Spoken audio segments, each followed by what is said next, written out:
What episode 3 of Chernobyl ultimately becomes is an examination of how institutions metabolize sacrifice. On the surface, it appears to be about heroism. Divers descend into radioactive water. Miners dig beneath a melting reactor.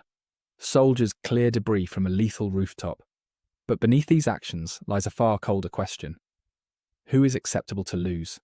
The episode reframes bravery not as inspiration, but as inventory. Courage is not celebrated. It is allocated. The divers who enter the flooded corridors are not mythologized as legendary figures. They are presented as necessary variables in an equation. If the water remains, a steam explosion could devastate half of Europe. Therefore, 3 men must walk into darkness. The framing is precise. It is not about their inner nobility. It is about risk mitigation. The system identifies a threat and assigns human bodies to neutralize it. Heroism becomes procedural. It is something to be deployed. This thematic shift becomes even more pronounced with the miners. They are recruited not through patriotic spectacle, but through blunt necessity. They must dig a tunnel beneath the reactor to prevent further catastrophe. The language surrounding their mission is not sentimental. It is practical. Heat levels, timeframes, structural integrity. They are not characters in a myth. They are labour applied to a problem. And the episode emphasises this by introducing them the same way engineers introduce materials. As solutions. Throughout the episode, human beings are reduced to instruments. Liquidators are assigned to rooftops for seconds at a time because robots have failed. Soldiers are measured by how long they can withstand exposure before reaching fatal thresholds. The divers' flashlights are as important as their faces. Their bodies are evaluated in terms of endurance and tolerance. The tragedy is not hidden, it is quantified. People are inputs designed to stabilize a catastrophic variable. Time emerges as the true antagonist. Radiation does not negotiate. Heat does not pause. Every delay increases risk. Every hour multiplies exposure. The episode reinforces this relentlessly. The longer the molten core burns, the worse the contamination spreads. The longer decisions stall, the more irreversible the damage becomes. Time is not neutral, it is corrosive. And that makes every hesitation morally loaded. Consent within this environment becomes ambiguous. Volunteers are asked to step forward, and they do. The divers accept their mission. The miners agree to dig. The soldiers obey their assignments. But the episode subtly questions whether these are genuine choices. Refusal would mean betraying comrades, defying authority, possibly condemning millions. Under such conditions, can refusal truly exist? The voluntariness is technical. Morally, it is compromised. The state's priorities become clearer in this installment. Success is defined not by the preservation of individual lives, but by containment. If the reactor does not explode again, the operation is considered effective. If contamination is limited, the mission is justified. The metric is not survival. It is reduction of future catastrophe. Individual suffering becomes collateral within a broader statistical objective. The execution of these themes is equally restrained. The diver sequence, in particular, strips heroism of spectacle. There is no swelling orchestration, no triumphant dialogue, only darkness, water, the faint clicking of Geiger counters. The men move cautiously through submerged corridors with failing visibility. The tension comes not from cinematic exaggeration, but from silence, from the awareness that every step may shorten their lives. The absence of dramatization makes the sequence unbearable. The rooftop scenes deepen this critique. Robots sent to clear radioactive debris malfunction almost immediately. Their circuitry cannot withstand the radiation. The solution: send men, give them seconds, literally seconds. They sprint onto the roof, shovel graphite into a hole, and retreat before their exposure reaches lethal levels. It is bureaucratic absurdity rendered horrifying. Technology fails, and human bodies become the cheaper alternative, more adaptable, more disposable. Radiation sickness is depicted with brutal realism. The hospital scenes refuse melodrama. There are no inspirational recoveries, no sudden reversals. Instead, the body deteriorates systematically. Skin blisters, organs fail, hair falls out, Radiation does not kill in a single dramatic moment. It dismantles. It breaks systems within the body the same way the reactor broke containment. The pacing of this deterioration reinforces the episode's central message. Sacrifice is not abstract. It has a physical cost. Legasov's role shifts noticeably here. He becomes colder, more mathematical.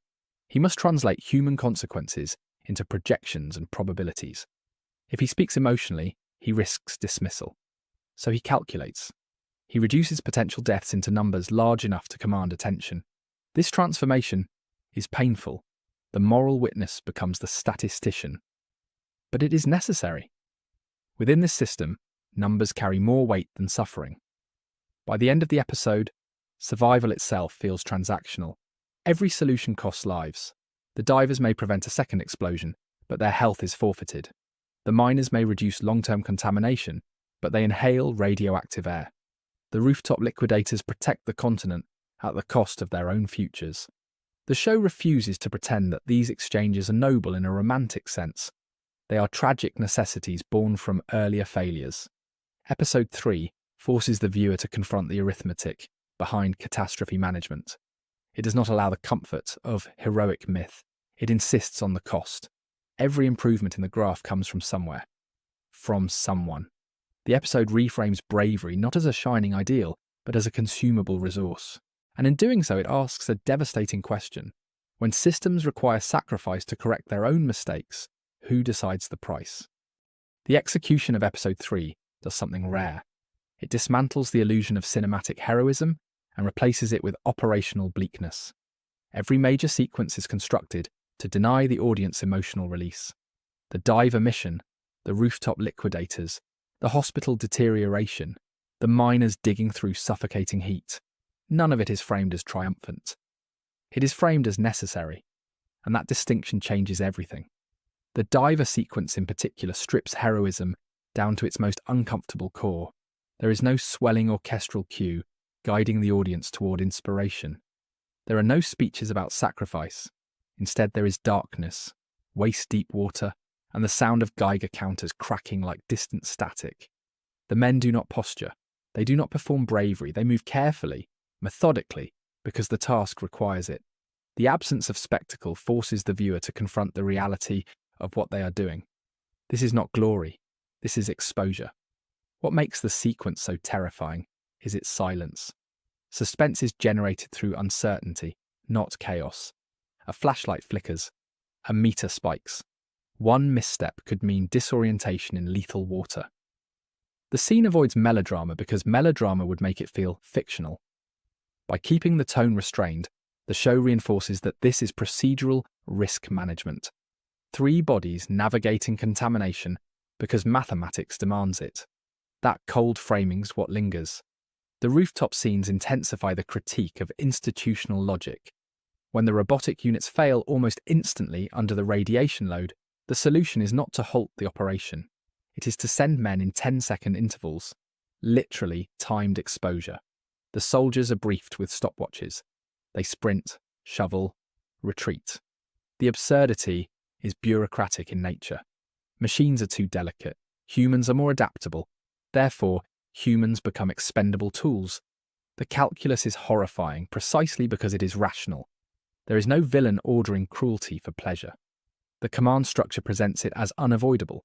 If the graphite is not cleared, radiation continues to spread. If radiation spreads, more lives are endangered. Therefore, sacrifice a few to protect many. The episode refuses to simplify that equation. It does not allow the audience to dismiss it as pure evil. It presents it as institutional arithmetic. That is what makes it disturbing. The depiction of radiation sickness further erodes any romantic framing of sacrifice. The hospital sequences are clinical and unsentimental.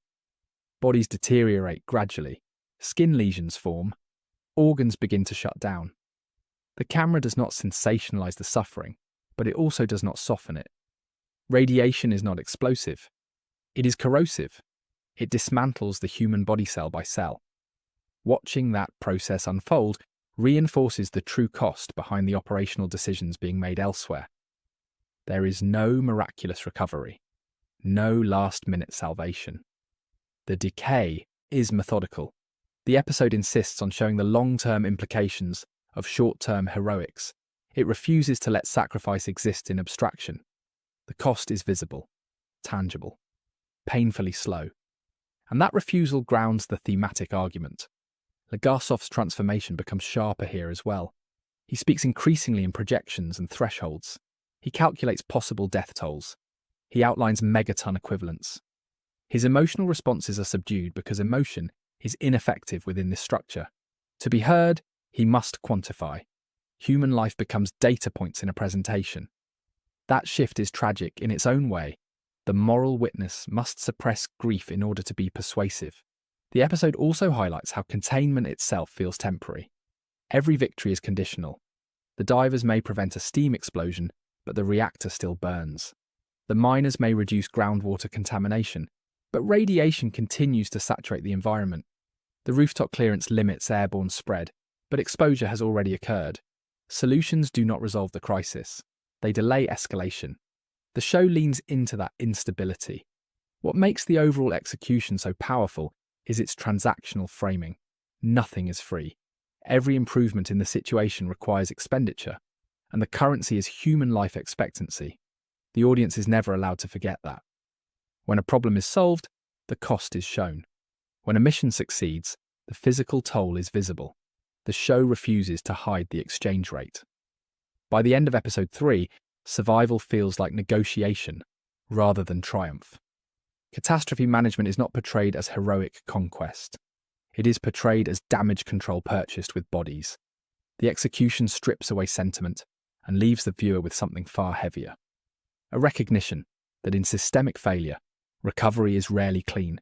It is paid for incrementally, measured in exposure, calculated in years, lost. And that is the episode's most unsettling message. Not that people are brave, not that systems are evil, but that when institutions fail at scale, heroism becomes a consumable asset, deployed, spent, replaced. The show forces us to sit with that reality, and it never once pretends it feels noble.